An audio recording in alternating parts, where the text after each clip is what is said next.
The waves should have broken. Along this stretch of coast, they always did. Even on calm days, the ocean never arrived quietly. Swells rose, curled, collapsed against the rocks, releasing their energy in foam and sound. The rhythm was constant, something living creatures learned to anticipate and rely on. Breaking waves brought oxygen, movement, food, and clarity. But today, the waves only arrived and stopped. The Cormorant stood on the black rocks just above the waterline, its body upright and rigid, wings folded tight against its sides. The rock beneath its webbed feet was cold and slick, polished smooth by centuries of impact that had suddenly ceased to matter. Below it, the sea lifted and lowered itself without commitment. Dark swells rolled in from offshore, rising as they approached the shallows, but instead of curling and collapsing, they flattened. Water slid forward, pressed against stone, and then withdrew again, quietly, as if unsure what to do next. No crash, no spray, no release. The Cormorant watched. It was an adult, lean and angular, with a long hooked beak and eyes adapted to judge movement in water as much as air. Its feathers were dark and matte, absorbing light rather than reflecting it. In flight, it was efficient and powerful. At rest, it appeared severe, almost unfinished, as if carved from the same stone it stood on. The absence of breaking waves mattered. For a cormorant, surf defined opportunity. Breaking water churned fish upward, disoriented prey, created patterns that could be read from above. The sound and motion also provided cover, masking the splash of a dive, confusing predators, resetting the surface. Today, the surface stayed intact. The bird tilted its head slightly, angling one eye toward the water. Beneath the surface, shapes moved, slow, indistinct shadows. Fish remained deeper than usual, unpushed by turbulence.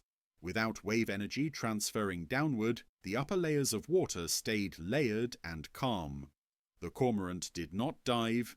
Diving into calm water was costly. Without broken surface tension, entry was louder, more visible. Prey could detect pressure changes sooner. A failed dive wasted energy that could not easily be replaced. So the bird waited. The rocks beneath it were volcanic, dark enough to hold heat even under weak sun. Normally, spray would cool them constantly. Now, they remained dry. Salt crystals from earlier tides clung to cracks, unwashed. The air was still. No wind pushed across the water to wrinkle the surface. No offshore breeze sharpened scent or carried sound. The horizon was sharply defined, unnaturally clear for a coast that usually lived in motion. Farther down the shoreline, other birds waited too. Gulls perched without calling, another cormorant standing with wings half open, drying feathers that were not fully wet. None moved toward the water. The ocean was behaving incorrectly. The tide was neither rising nor falling in any useful way. Long-period swells arrived from distant storms but lacked the final push needed to collapse. Atmospheric pressure sat heavy and even, suppressing vertical movement in both air and water. The cormorant did not know this. It only knew that the moment of breaking, the moment everything depended on, refused to arrive. A swell rose higher than the others, darkening as it approached the rocks. For a fraction of a second, it looked ready to curl. The cormorant leaned forward slightly, muscles tightening in anticipation. Then the swell flattened. Water slid around the rocks instead of striking them, filling gaps and draining away silently. The surface smoothed itself again. The bird relaxed, but not fully. Waiting was not passive. It was a form of balance between conserving energy and being ready to act instantly. The cormorant's muscles remained engaged, prepared for a dive that might need to happen without warning if conditions shifted suddenly. Time passed without markers. Without crashing waves, minutes blurred together. Soundscape collapsed into a narrow band. Distant seabirds, faint water movement, the occasional scrape of water against stone. The cormorant remained on the black rocks, head turning slowly, eyes tracking every swell that approached with promise and withdrew without consequence. The waves still would not break. And until they did, the shore remained suspended, a place where the ocean arrived but never finished what it came to do. The Cormorant remained on the rocks as the tide shifted almost imperceptibly. On most days, even a small change in water level altered how waves behaved. A rising tide brought energy closer to shore. A falling one exposed new angles, forcing swells to collapse earlier. The bird understood these patterns through repetition rather than thought. Today, none of them applied. The waterline crept forward and back, but the surface stayed intact. Swells continued to arrive from offshore with long, smooth backs, lifting the sea without fracturing it. Each one carried potential that went unused. For the Cormorant, this meant delay. Fish responded to breaking waves by changing depth and orientation. Turbulence forced them upward, scattered schools, revealed movement against the background of foam. Without it, prey stayed compact and deep, difficult to isolate. The Cormorant leaned forward slightly, peering down. Its eyes were adapted for underwater vision, but only once submerged. From above, it relied on distortion and contrast to locate targets. Calm water eliminated those cues. The surface acted like glass, reflecting sky and rock rather than revealing what lay beneath. A small school of fish passed just beyond the rock's edge, visible only as a slow, dark smear. They moved steadily, unbothered, their path unbroken by turbulence. The Cormorant did not move. A dive now would be inefficient. Entry would create a sharp pressure wave, warning prey well in advance.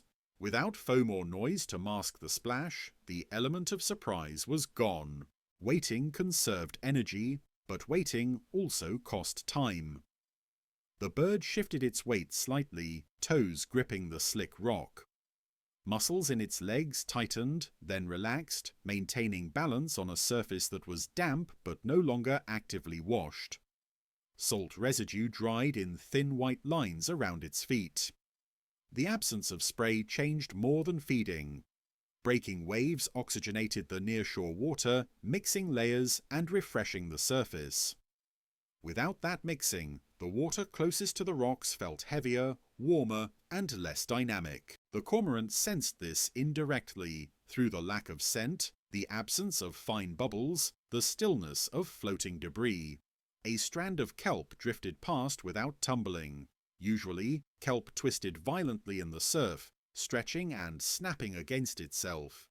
Today, it moved in a slow, deliberate arc, following the gentle push and pull without disruption. The bird lifted one wing slightly, adjusting its posture. Cormorants often dried their wings in the sun, but this was not a drying posture. It was a balance correction, a way to redistribute heat and maintain readiness. Nearby, another cormorant launched itself from the rocks. It flew low over the water, scanning, then landed again without diving. The flight had been a test, an attempt to see whether conditions changed farther along the shore. They had not. The quiet surface also affected sound. Without crashing waves, distant noises carried farther. The Cormorant heard a faint engine from beyond the headland, something that would normally be drowned out. The sound travelled cleanly over water and rock, unbroken. This increased awareness, but also tension. Predators could hear as well as be heard. Human activity, usually masked by surf, now arrived clearly. The coast felt exposed. The Cormorant lowered its head slightly, feathers along its neck flattening to reduce heat and glare. It remained still, conserving energy, monitoring. Another swell approached. This one rose higher than the last, its face darkening as depth decreased. The Cormorant's body leaned forward again, centre of gravity shifting. The swell reached the rocks, and flattened. Water slid upward, wrapped the stone, and drained away, silent. The bird remained where it was, patience thinning but posture unchanged. Without breaking waves, the sea offered no advantage. Diving would be wasteful. Flying elsewhere carried risk without guarantee. So the Cormorant waited, balanced between hunger and efficiency, on black rocks that stayed dry in a place where water usually arrived violently. The surface stayed quiet, and each unbroken wave added weight to the cost of waiting. As the quiet continued, the shore began to change character. Not physically, the rocks were the same, the water still rose and fell, but functionally. A coast without breaking waves is no longer a boundary. It becomes a flat interface, a place where sea and land touch without negotiating energy. For animals adapted to edges, this was a problem. The cormorant felt it first as vulnerability. Without surf, the rocks no longer concealed movement. There was no curtain of spray, no roar to dissolve sound. Every adjustment of posture, every scrape of claw against stone registered clearly in the still air. The bird was visible in a way it usually was not. It stood taller now, neck extended, scanning farther than before. Predators approached coasts differently in calm conditions. Raptors could see more clearly. Terrestrial animals could hear better. Even humans, moving along distant headlands or waterlines, announced themselves long before they appeared. The cormorant's body responded by tightening. Muscles remained engaged, wings held closer to the body than usual, minimizing silhouette. The energy cost of this posture was low, but sustained tension accumulated quietly. Hunger began to register. Cormorants could fast for extended periods, but feeding efficiency mattered. Diving was an investment of muscle, oxygen, and time. Under these conditions, each dive carried a higher risk of failure. A few wasted attempts could push the balance toward exhaustion. The bird leaned forward again, watching the water with increasing intensity. Below the surface, fish behavior had shifted further. Without repeated turbulence, schools had reorganized into tighter formations, staying deeper and farther from the rocks. Their movement was smoother now, more coordinated. Nothing scattered them. The cormorant's eyes tracked a single dark shape that rose slightly, then sank again. It judged depth, angle, distance, calculations refined by thousands of dives. The assessment ended the same way it had before. Not yet. The rocks beneath the bird had cooled slightly as the sun drifted behind thin cloud, but they remained dry. Normally, by this hour, repeated wave impacts would have slicked them with fresh water and foam, changing footing and temperature. Now, they felt static, unchanging. Static environments are dangerous. They remove feedback, they hide transitions. The cormorant shifted its feet carefully, rebalancing. One toe slipped slightly on algae that had not been scoured away by surf. The bird recovered instantly, wings lifting just enough to stabilize, then folding again. That moment mattered.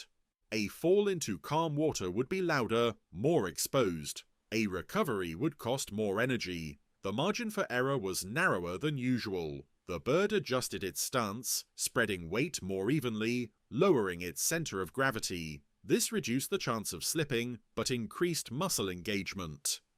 Waiting continued. Time, without sound, stretched unnaturally. The cormorant marked it only by changes in light and internal cues: hunger, heat, muscle tension. The ocean offered no punctuation. Far offshore, a distant swell rose higher than the others. It travelled toward the rocks with a different shape, its face steepening slightly. The cormorant noticed immediately. Its body leaned forward, neck extending, eyes narrowing. This swell carried more promise than the rest. Something about its angle suggested collapse. The swell reached the shallows. It hesitated. Then, once again, it flattened. Energy spread sideways instead of upward, dispersing harmlessly along the rock face. The bird did not relax fully this time. Repeated false signals eroded certainty. The environment was no longer reliable. Anticipation itself became costly. At last, the cormorant made a small decision. It turned its head away from the immediate waterline and scanned farther along the coast. If conditions did not change here, they might elsewhere. Flying would cost energy, but waiting indefinitely carried its own risk. The bird crouched slightly, testing readiness. Then it stopped. A faint change passed across the water, not a break, not yet, but a subtle roughening of the surface. A line of texture moved shoreward, barely visible, as if the sea were remembering something it had forgotten. The Cormorant froze again. This time it did not lean forward. It waited without expectation. The waves still did not break. But the shore, long suspended, felt closer to change than it had all day. And the bird, balanced between hunger and caution, remained on the black rocks, exposed, patient, and ready for the moment when the ocean would finally decide to finish what it began. The change did not come all at once. It arrived in fragments, so subtle at first that only an animal tuned to edges could detect them. The cormorant felt it before it saw it, a faint tightening of air along its neck feathers, a slight cooling against skin that had been pressed all day by stillness. The surface of the water began to lose its smoothness. Not waves yet, just texture. Small ripples appeared where there had been none, breaking reflections into dull, shifting shapes. The horizon softened almost imperceptibly. The sea was no longer holding itself flat. The cormorant straightened. This was not relief. Not yet. It was confirmation, the return of responsiveness. The environment was beginning to answer again. Another swell arrived, shaped differently than the ones before it. Its face darkened earlier, steepened faster. The water ahead of it pulled backward slightly, exposing wet rock that had remained untouched all day. The cormorant's posture changed instantly. Its body leaned forward, center of gravity shifting toward the edge. Wings loosened at the joints, not opening, but no longer locked. Neck extended, head angled down, eyes fixed on the precise point where water met stone. The swell reached the shallows. This time it did not flatten. The base slowed as friction increased, while the top continued forward. The face of the wave tightened, folded inward, and finally collapsed against the rocks. The sound was not loud, but it was decisive. Water struck stone and broke apart, releasing foam, spray, and energy that had been withheld all day. White water surged upward, filling cracks, washing algae, tumbling kelp violently. The shore exhaled. The cormorant did not hesitate. As the foam spread and fish reacted instantly, scattering upward and outward in confusion, the bird launched. Its feet left the rock at the exact moment the water peaked, timing refined by instinct rather than thought. It cut through the surface cleanly, splash masked by the breaking wave, body-piercing foam and turbulence. Below, the world changed completely. Visibility dropped, pressure shifted, sound dissolved. This was the environment it was built for. Underwater, fish lost cohesion. The orderly movement of earlier broke into erratic flashes. The cormorant adjusted instantly, wings folding tight, feet steering, beak angled toward a single target. The capture was brief. A twist, a snap, then a scent. The bird surfaced amid receding foam, fish held crosswise in its beak. Water streamed from its feathers as it paddled back toward the rocks, using the retreating surge to assist its movement. Another wave followed behind the first, smaller but real. The cycle had begun again. The cormorant climbed back onto the black rocks, swallowing its catch with practiced motion. It stood taller now, wings slightly open, not showing tension, but release. Spray reached it again, cooling stone and skin alike. The coast was alive once more. Breaking waves followed in irregular intervals, not constant, but enough. Enough to reset the surface, enough to lift scent and sound, enough to make the edge between land and sea meaningful again. The bird remained where it was, no longer waiting without purpose. The ocean had remembered how to finish its movements. And on the rocks, dark against dark, the cormorant stood, not suspended now, but part of a boundary that had resumed its ancient work.